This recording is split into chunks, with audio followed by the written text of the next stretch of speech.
The Texas A&M end, I don't think Greg Byrne would take the Texas A&M athletic director job, but I would imagine there is interest from Texas A&M's side in what the Alabama AD has been able to do in his stops at Mississippi State, Arizona, and in Tuscaloosa.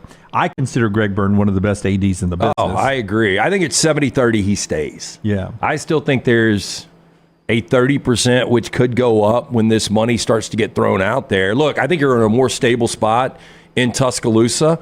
I don't know what the situation with facilities at A&M. I know Kyle Field's good to go. I think the basketball arena is fine. It's new, yeah. So you still have to deal with that headache if you're Greg Byrne, but you just hired maybe the biggest hire of your career in Kalen DeBoer. It is the biggest hire in your career.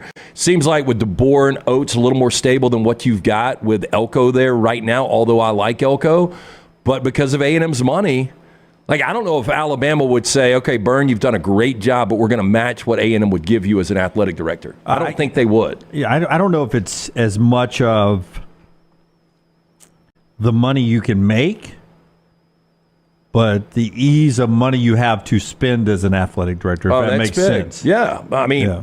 Look, Greg Byrne would love to say, hey, let's do an arena tomorrow. Right. But it comes down to it's a financial decision. And when you have all of the money literally almost in the world or all the money in Texas is what he would have, that's one of the resources there. So that's got to be appealing for Greg Byrne. Nobody wants to see him go anywhere. We've established a relationship with the athletic director over the last few years. Really good dude. And I know Nick Saban had a great relationship with him. But I still think there is a chance that College Station could be calling. Yeah, well, there is interest from their side. We'll see if there's any from Greg's side at all. But I would say this.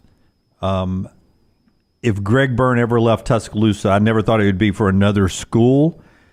I could see him being a conference commissioner someday. Like if Greg Sankey ever moved to another role, say in charge of college football, like a commissioner.